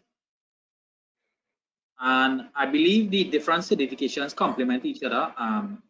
For example, again with me, I did CH, and I realized that I needed a lot more networking experience. Because if you don't understand the infrastructure, you won't understand how to pen test the infrastructure. Right. So that is why I learned networking. I got a job out of it as well. And once you get that first foot in the door, you get that first job, no matter how small it might be, the experience will come. And you will be able to go from there. And that is exactly what happened to me. But you spoke about the light years ahead I am, as opposed to where I was. The reason that happened is because of the commitment I had and the love for this field. When I started learning and I realized that, hey, I really like this, I dedicated basically all my time to it. I was sleeping 3 to 4 hours every night. And it wasn't watching Peaky Blinders. It was researching, practicing, tinkering, doing everything you could do. And I learned a lot. And well, one of the most important things I'd like to tell everybody, align yourselves with like-minded people. Correct. This group we have here, this group has become a family. And without these fellas, I would know probably half the things that I know. So, well, yeah. we could blame Alex for being the bad influence in the group. Yeah, Alex is the main instigator. And Johnny, even though he has a very serious face there, Johnny's probably the prankster and the joker inside. Yes. Johnny has taught me a lot as well in terms of the pranking. I just went completely. The pranking is actually education. By doing these things, I learned how to do things in the real world in production environments. And that's an important thing that you mentioned there about the reading, because at any given point in time, any of us, you will find us behind a screen or on our phones reading about something in cybersecurity, some article, watching some new webinar or something like that as well. I mean, you really have to like it. It's stuff that we could get lost in easily because we like this stuff. And, you know, you will sit down, as Dale said, it will just spiral into from one tab to 100 tabs to YouTube videos to everything else. And one of the things that actually drew me towards Dale when he was a student of mine is that I think by the second or third certified ethical hacker class, he came up to me and he was like, you know, so I tried out what you said and I installed some virtual machines. I tried out, I think he told me he tried out Kali Linux and Parrot. And this is before we even reached that stuff. I think we were just busy setting up the labs for them, and he went ahead and tried it out on his own. So I said, okay, great. I think this guy has a lot of potential here, and so said, so done. I know Alex reads a lot all day, all night. I think Anil could probably back me up on this. He's always behind a monitor, just reading something, hopefully cybersecurity related. Don't know what he does on his own time, but yeah, it is a lot of work. Johnny, I see you smiling there a lot. You want to just give us a quick background and maybe how you started to where you reach now? Maybe leave out the KFC for now, but you know, it's just for now. But first off, you're hearing me, right? Yeah. Because everybody just went mute just now for some reason. Yeah, but I would say, you know, my whole journey started back in 2006 or something like that. that's when I was actually doing my degree in SAMS. You know, I always had, just like you, always had a affinity for IT, but didn't know what to actually go into. And one of the guys that actually taught me back then, that was Sivan Susaran. You know, I actually got I think it was the second year or something like that. And I think I was the only one in class to get a distinction in internet and intranet security. And he just pulled me aside and I was like, yeah, I think you should kind of look into it a bit more. Yeah. And we had a year off during that degree as well. And I went to Bordercom. I have no idea if they're around still. And did the Security Plus. Yeah, did the Security Plus with them. And yeah, completed the degree. Yeah, after that's why I met you in SPCS and did the CH. Had some fun with KFC when going to that now. Yeah, and you know, pretty much like everybody else, just hunted around for a job, didn't get what you wanted until I landed a job in the government.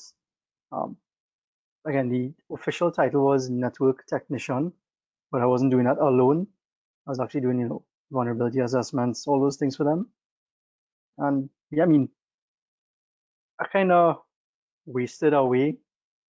I mean, I told Alex this already. I told you this already. I mean, just rotted away for a while until you know you approached me and said, "Hey, I think you should come and teach me." And you know, that's what kind of really went on that big S curve up, and I started pushing myself more into the pen testing side of things.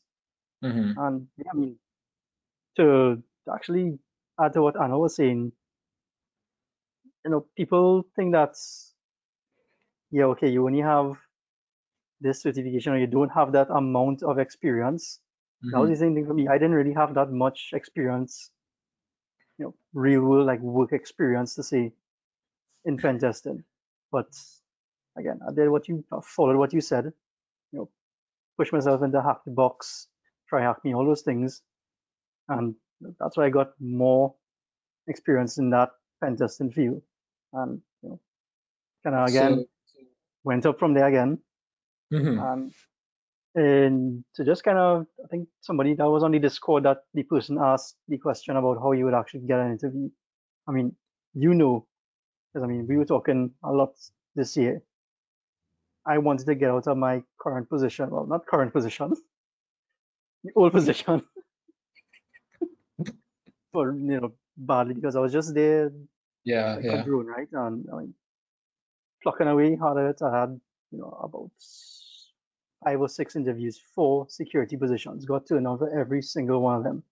It was only in the end where I actually, you know, had the interview with Anil and UI, and I actually had one before. So I went from having no, you know, security future really to having pretty much 2 offers. And obviously, well, EY comes knocking, you go with EY, right? I mean, that's just what it is. Right. Just like Google calls, you go. EY calls, you just go right for pen testing. So I mean, that's how I kind of got into it. And I mean, yeah, Tinker, you must have passion for what you do, especially in cybersecurity. You just slip one day, you're gonna miss a bunch of tools or some new method that's gonna come out, and you're gonna be behind. Yes, so again, just like what Alex does, sit down there, watching a computer screen. Don't know what's on that screen, but you know, just saying. But yeah, you always have to be. You have to love what you do, especially in this field. I mean, even though this has just been my first week at EY, I mean, I have learned, can't even describe it. And, you know, what Jeremy told me today, that's just like a little tip of the iceberg, but eager to learn anyway. Because you would think that, okay, yeah, you know, just pen testing and that's it, but it is a whole broad game out there. So basically what you guys said, right, is that since you started at CFSI, your lives took off in a different direction, right? So yeah, I think that I should probably deserve like maybe 10% of the salaries or something like that, right? Oh yeah, what you could do, you could actually thank Anil for poaching a bunch of Yeah, I'll take it on the staff. That's okay. Always have some more younger guys coming up to help out. So yeah, it's fine with me.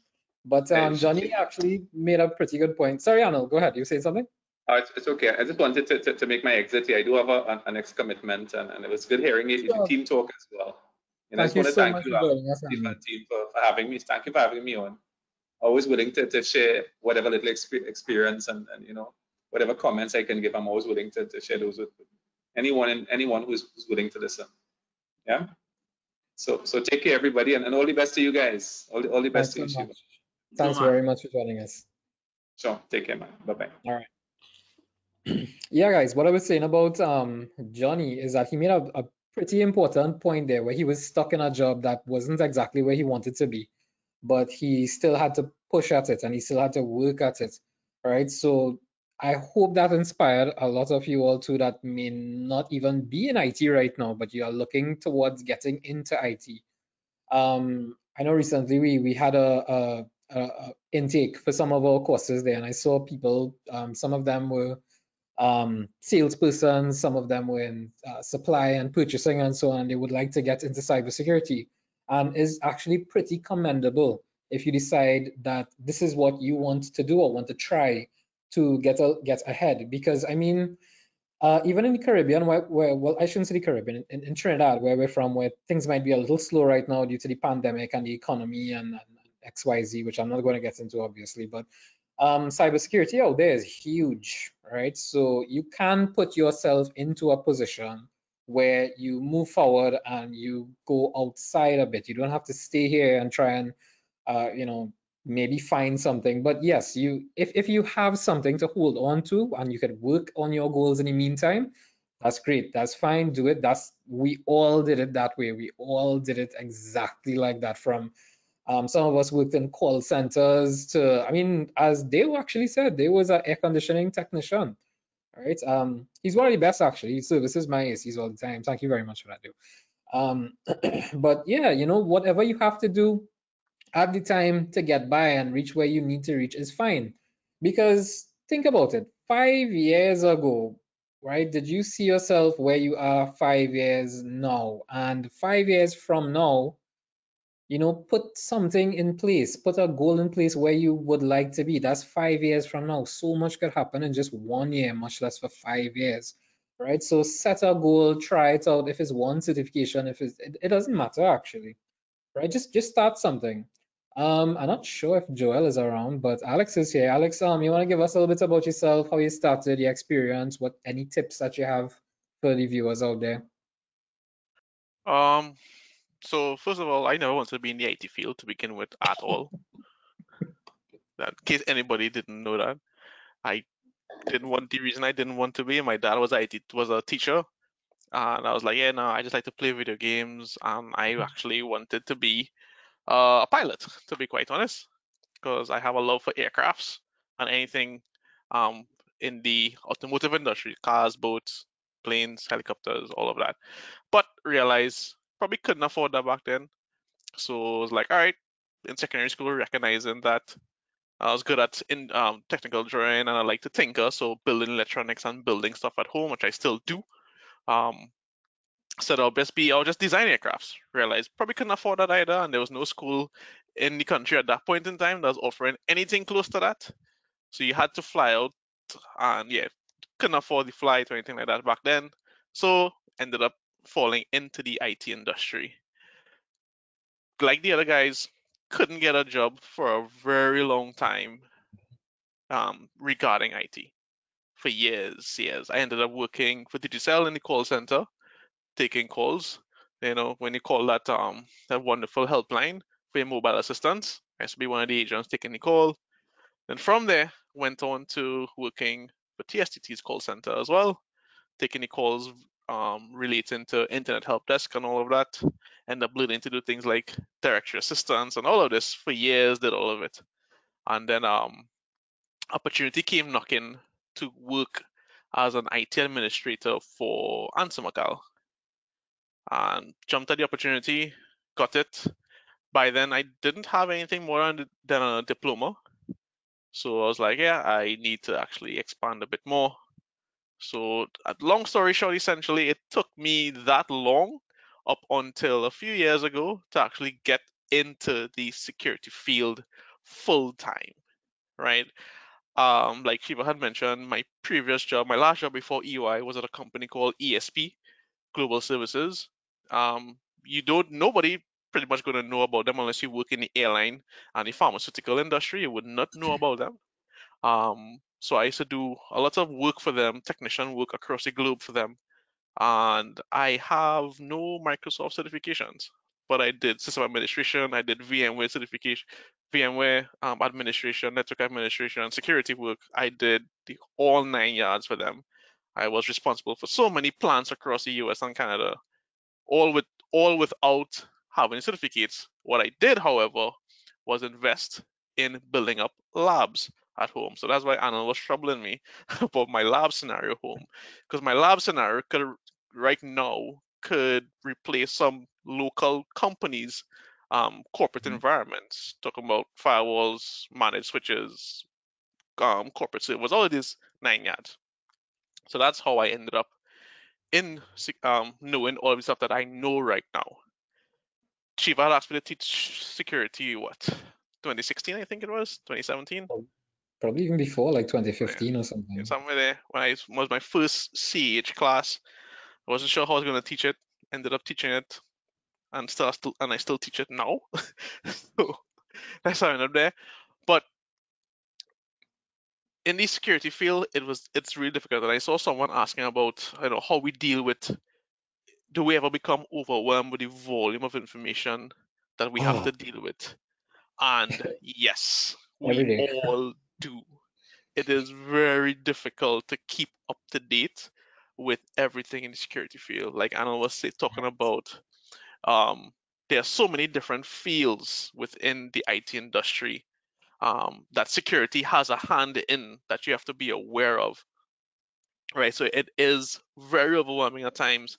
And my response to the person in the Discord was, one way we deal with it is that we all have things outside of the security industry that help us get away from it. That's the first thing. But one of the biggest things we also need to recognize is that when we are becoming burnt out, it's one thing having something on the side to recognize that to divert your attention from security.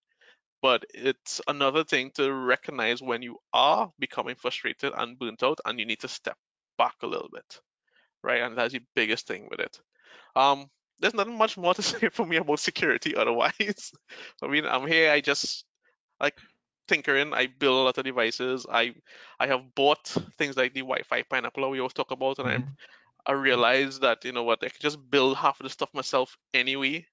So I've built, Wi-Fi testers. I've built remote connection tools, all kind of sorts. I'm not a programmer, but I can script stuff to get a job done, things like that. Yeah, and I mean, I hope that you all out there notice that there's a trend and there's a pattern with all of us. And there's one word that we all mention, which is tinkering, right? Because we might buy a little Arduino kit or Raspberry Pi, or even if you have an old cell phone and you want to try installing something like Kali Net Hunter on it, routing it, things like that. That is tinkering. That is where you could start.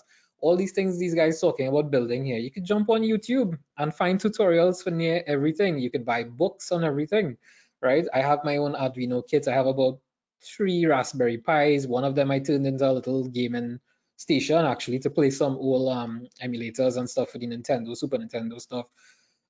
We are always trying something. So you have to make your time and try this stuff.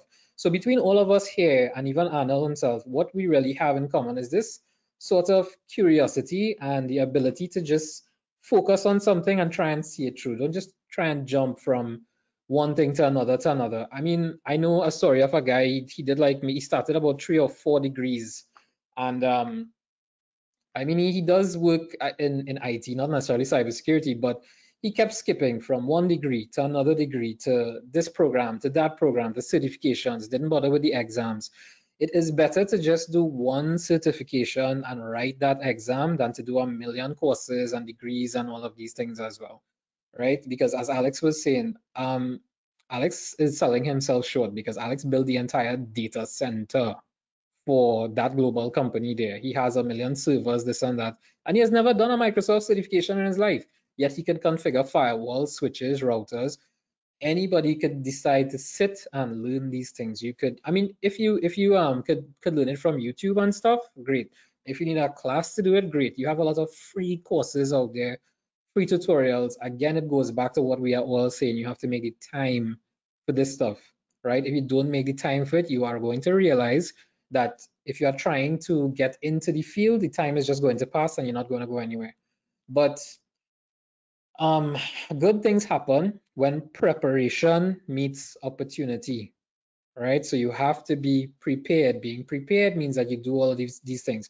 Maybe it might not serve your purpose right now, but for example, if you look at how to do scanning and vulnerability assessments and so on, you build on it a little bit. By the time you see an offer coming around, you don't have to go and scramble to learn this stuff or lie about it, worse yet. If you lie on your resumes, believe me, it is going to come back at you. I've heard so many employers always tell me these stories about people lie on their resumes, they lie about certifications. You may have a certificate of participation, for example, and some people have tried to pass that off as the actual certificate for a course or certification, saying that they've written an exam. That will not fly. There are a million ways to check out these things. So again, this is why I wanted to have this with us here to show you all that yes, do your certs. If you have the finances to do certs and a degree and stuff, great, no problem. Like I mentioned before, I didn't have the finances to do a degree back then. I'm pretty old. I'm 41 now. And back then, degrees were very expensive. There was no dollar for dollar. There was no gate.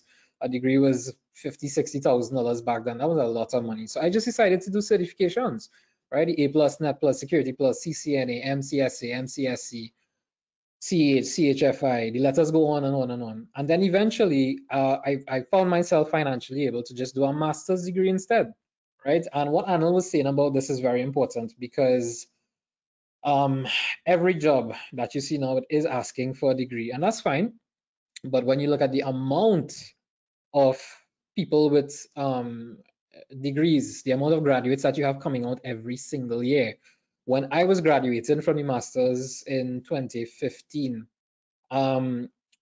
this was a MSc, which is the Masters of Science, as opposed to the MBA. There were, I think, maybe 13 of us graduating that year with the MSc, which is a Masters in Network Security.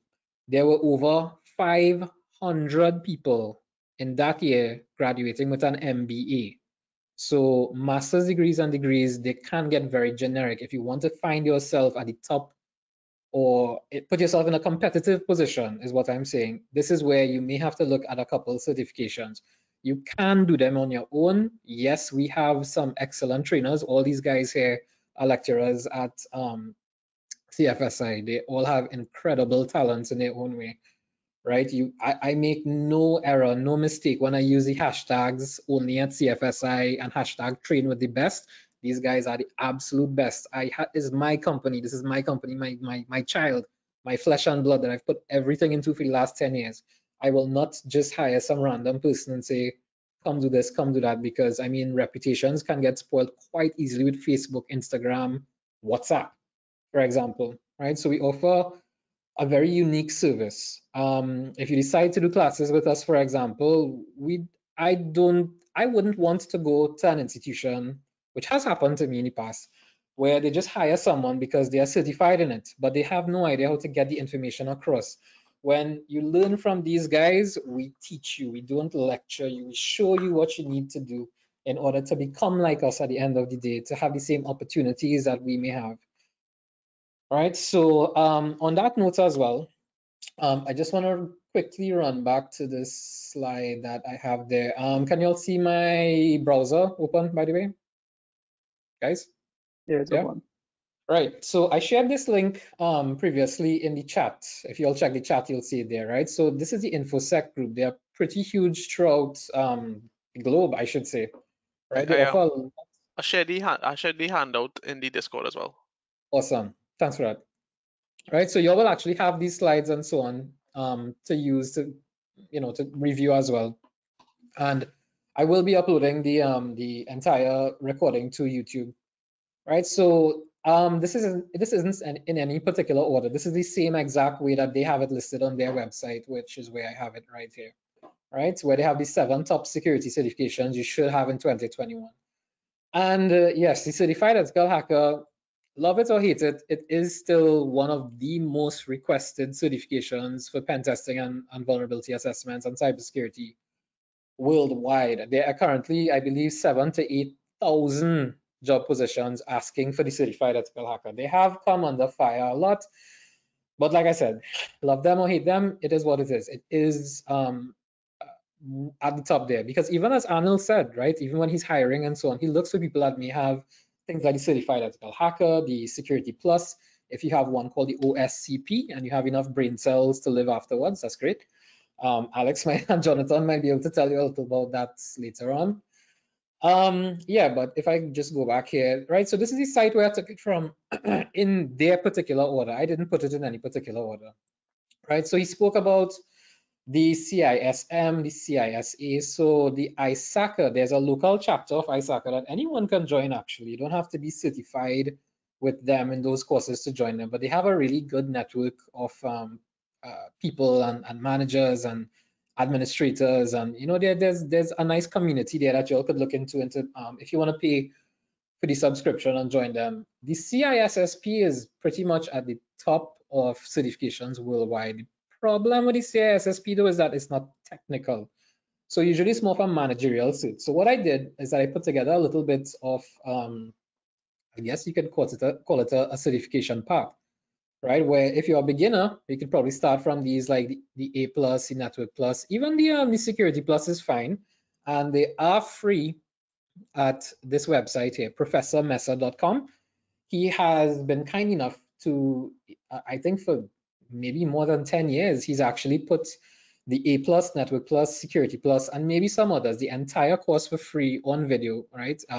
All the objectives, all the syllabus, or the syllabi, they are all taught exactly as released by CompTIA themselves. Right, at CFSI, we also have our own course, which is our cybersecurity and networking fundamentals course. What we realize is that there are lots of persons out there who would like to do some of the courses that we offer, but they don't have the background, or they don't have an IT degree, or they may not have done any networking. So what we do is we start from scratch and let you we teach you about networking, cybersecurity, forensics, vulnerability assessments, setting up labs, virtual machines, lots of things. Dave was actually one of the teachers that, and he does an excellent job actually, right? So we try to prepare you to move forward from there to where you can be at an intermediate position. So I don't care what field you're in IT, everybody should either at least do this course, or if you're looking for a job, try to do the CCNA and then try to write the exam. If you are CCNA certified, I can guarantee you, you will find a job somewhere in Trinidad, Tobago, the Caribbean, the US, Canada, UK, China, Australia, it doesn't matter. The CCNA is actually very highly respected and revered. In some cases, they actually look at it on par with an IT degree, a first degree, right? So this is more at an intermediate to advanced level, but then there's also the CompTIA cybersecurity analyst, the CompTIA Pentest Plus, and the certified threat intelligence analyst, which I'm very proud to say that we now all 4 of us here, we all officially have it. Joel as well has it, right? I try to make sure that the guys always have some way to advance themselves, whether it be a course that I give them or certification I give them. So I as well believe that you kind of need to train your staff and provide the right training for your staff. You can't just ask them to make money for you all the time. You have to make sure that they grow. And even though they grow and they leave me for Ernst & Young, that says a lot about CFSI. And I mean, yeah, everybody left me for Ernst & Young and they left me for Fujitsu, but they're all still here, right? But it says a lot for CFSI. I mean, we produced some of the best, I have to say. All right, so these are some things that you could look at for the intermediate to advanced. And if you decide to get on the advanced level, you have the certified ethical hacker. You have the newest on the block, which is the PNTP, released by the cyber mentor himself. You have the offensive security certified professional, which is a product of the developers of Kali Linux, the operating system that one of them that we use for ethical hacking, penetration testing. Usually for those, we use a mixture of Kali Linux, ParrotOS, or maybe just Ubuntu, and we install the tools. All of them are Linux tools, so you can build your own pen testing box if you would like to. The EC Council also has a new one called Certified Pen Tester as well. So you'll feel free to search on these as well. The non-technical certs as well. Not everyone is cut out for the technical cybersecurity aspect. If you decide that maybe if you're good at management, you're good at business, you're good at auditing and so on, some of these may be what you would like to have, right? The IT infrastructure library is very popular worldwide. All of these are highly recognized worldwide. ISACA has a lot of courses that you could look into. This is the one that Anil was referring to, which is the CISA course, the Certified Information Systems Auditor. So if you'd like to get into IT auditing, even if you'd like to shoot a resume over to EY when they decide to advertise, if you'd like to get into the auditing department or IT auditing department, this helps a lot, right? And of course, this one here is the king of them all, the CISSP, Certified Information System Security Professional, I think, or something like that. Yeah. The exam is pretty expensive. It's about 800 US, somewhere around it. It is. The thing about these certs that I have listed here on this page is that they are all theoretical. There's nothing technical about them. So for us, it tends to be pretty difficult because we are more technical minded. We are the ones that like to tinker and build stuff and research and do things. To sit and read a book that is 1,000 pages long, I would prefer to go and watch Peaky Blinders or something like that. Right? But I did one of them, which is this one, the EC Council Certified Chief Information Security Officer. I'm not sure why, it just looks good on paper, right? But I am the face of CFSI, so I have no choice to be able to do these things. For those of you that may want to get into forensics as well, right? The EC Council has one that we offer there called the CHFI, the Computer Hacking Forensics Investigator. You can also try any of the others there, right? Which there are tools called NCASE and another one called Access Data. NCASE and Access Data are companies that actually build forensics tools, so they have their own exam to use these tools and then be able to do some forensics. There's also the CCE and the CFCE. Interestingly enough, if you look out for jobs on forensics, right, there are sites such as monster.com, international I'm talking about, monster.com, indeed.com, glassdoor.com.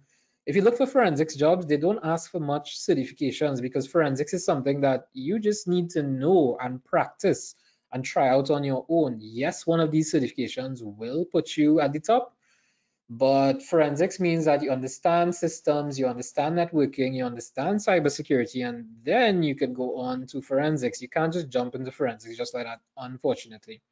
All right. I wrote 2 books on forensics, and I hope to be able to teach you all a lot on forensics, especially next year. And while I'm on that topic, right, remember I said next week, Thursday, we have the workshop for purple teaming, and you will get the certificates of participation and certificate of attendance for that workshop, right? And then in October, we hope to have 2 workshops. The first one is how to build your lab. That's the most important thing we need to show you all first. So all of us will help you set up your labs, whether it be with VirtualBox or VMware. We'll show you how to put in Parrot, Kali, a forensics distribution. If Joel can, if he has the resources, he will probably show you all how to set up something called Eve or GNS3. Depending on how much time we think it may have, we'd probably split it up into 2 classes. But that's the first one. And next, right after that, for October as well, we want to get started with some practical. So we want to show you all how to do some open source intelligence, some reconnaissance. There's a lovely tool called Shodan we would like to show you all as well. Lots of things out there. Johnny is now the OSINT master and the reconnaissance master and the social engineering master. And he can lie really well, which is where he's shaking his head now. All right, but yeah, we want to take it slow and show you all how to do some basics first. So we want to show you how to set up your lab environment, then do the basics, which is the reconnaissance and the scanning and so on. And then for November, December, we should have a treat where we will show you how to hack servers, and so on. So we'll show you how to set up these in a lab environment. And I should have a guest on in December that will interest everyone. He was actually part of the hacker group Anonymous. I'll just leave it there until I can confirm. Well, Yeah, that's about it. All right, so if you all know about LulzSec, good. If not, do some reading on LulzSec, LULZSEC, I believe. Just to answer a quick question here, Shiva, Sure. someone was asking about the differences between Pentest Plus and CH. Absolutely nothing. The only difference is one is more recognized than the other. That's all. That's it. That's pretty much it.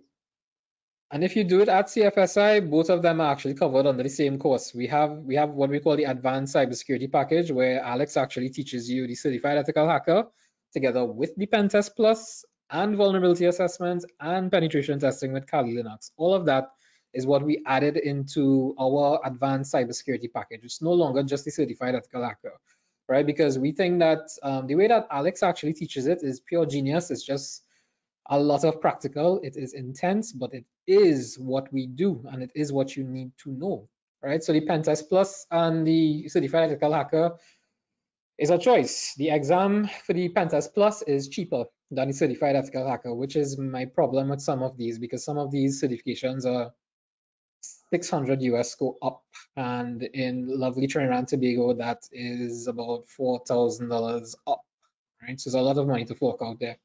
We've never had anybody fail the Certified Ethical Hacker exam. Congrats, Alex. But yeah, he's pretty good. All right, so yeah, this is right. I think everybody, yeah, Alex said he sent this to we have it. I think it's in the handouts in here. If you didn't get this and you want to, you could just shoot me an email. Right, so this is what I was talking about with the upcoming CyberFence workshops. We have purple teaming next Thursday. So what we will do is go through a couple slides, but we will have some demos for you all to show you all actually what we can do, what you will be able to do at the end of this webinar series. Because right now we just at a fundamental and foundations level where we're trying to carry across some information to give you all on what you may need to know and what you may need to get into, what you may need to research. But after we do this workshop here, which is where we show you what is required, at least from a practical perspective, for red teaming and blue teaming, and then combining them into what we have, which is purple teaming, we're just going to hit the ground running from there. So from here on, all the other workshops are going to be about scanning, reconnaissance, hacking servers, hacking web applications, forensics as well. The forensics may come in January, because even with ransomware, I will be doing an entire workshop with you all with a ransomware sample, the WannaCry ransomware sample, and we will use a tool in CSI Linux. You could actually install it in Windows as well. You could use it on any version of Linux, but I just prefer a tool called CSI Linux.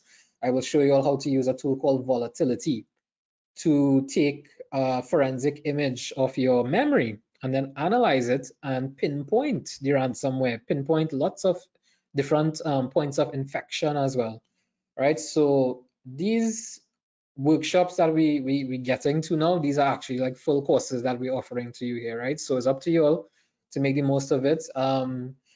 The link for next week's workshop, I will post it on Monday. I've already created the link actually, all right? So it's just to post it up on Monday. I will send it into the Discord channel first, and then LinkedIn, and then on social media afterwards. I would recommend that you all look out for it, because when we had the previous workshop, I think in a matter of like 8 hours, that was it. It was completely filled, right? We had 100 people there already. Right, but the nice thing about it, like I said, we'll be posting everything on YouTube. So even if you want to try it while we do it, that's great. If you're having difficulty, you're running into problems and so on, well, this is where you could just come back and view the YouTube channel and try it out on your own. Pause it when you may. And what I do in the YouTube channel, let me just click on it here. Yeah, we only have two items up so far. We have the first webinar we did, which is where we just sort of introduced our very weird selves.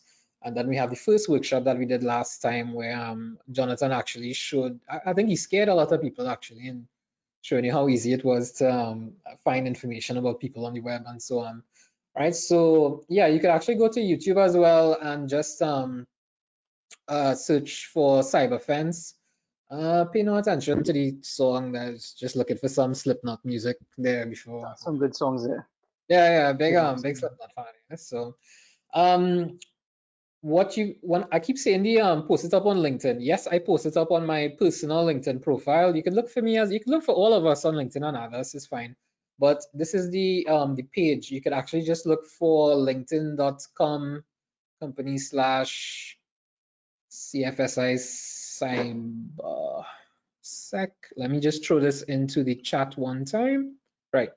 All right, so you could just come here and follow us on this page. And like I said, this is actually where I post everything about the webinars and upcoming courses or projects that we might be working on as well. The last thing that I want to just show you all here is this guy, TCM Security. I have all his courses, every single one of his courses. The cyber mentor, Heath Adams, I actually need to speak to him and see if he'll be willing to do a webinar with us as well to let you all know about what is covered, but I highly recommend this guy's stuff. He has a full 15-hour course on practical ethical hacking, some advanced stuff on Windows privilege escalation, Linux privilege escalation for beginners, advanced. Well, actually, no, this one is fun, this open source intelligence. As you can see, I haven't yet started it, but I am working my way through a couple of them because we don't have much free time, right? This one I'm actually really eager to go through. These two, Python 101 for hackers, practical phishing assessments, right? He offers bundles, he offers their gift certificates. Guys, I think I'll buy this for you all for Christmas. But you see this academy? Yeah, don't forget. Since you all have great jobs right now, 10% of the salaries, right, guys? Thanks. Oh. You see the movement pivot and persistence. I did that one not too long ago, just before EY, and that's real detailed. Yeah, this when you actually look at the content that he has put inside of there, he actually shows you how to install Active Directory in some of them. So whatever you need to exploit, he helps you set it up at first, and it is amazing for the price because I think without the sale, these are probably like 40 US or 50 US, but every single month, the Cyber Mentor and TCM Security Academy, they have a sale where you get at least 10% off, but sometimes, usually it's 50% off, right? So I think with all of these courses that I have here, I spent less than 100 US on all of them. Maybe each one actually worked up to about Shiva, 10 to 20. I think he has $10 courses going on right now if it right. didn't expire already. If you could actually look for him, look for Heath Adams on LinkedIn and Twitter. He's everywhere actually, right? But he has his own certification, which is what I mentioned, and I think actually most likely all of us are actually going to try the certification, right? This is what we're talking about here, the Practical Network Penetration Tester certification, or the PNPT. I think it's 300 just for the exam, but I think there's one that comes with a bundle with the exam and some of those courses that I showed you all before. So usually if you do those courses before, they will actually prepare you for this exam. And it is a practical exam. You actually have to do a penetration test and then speak with Heath. And I think you have 5 days to do the assessment, if I'm not mistaken. And you speak with him, you do the reporting and everything, and you have a discussion with him, and then he decides, okay, yes, you understood, yes, the assessment was done, and you get this. So the PNPT is actually becoming very, very popular.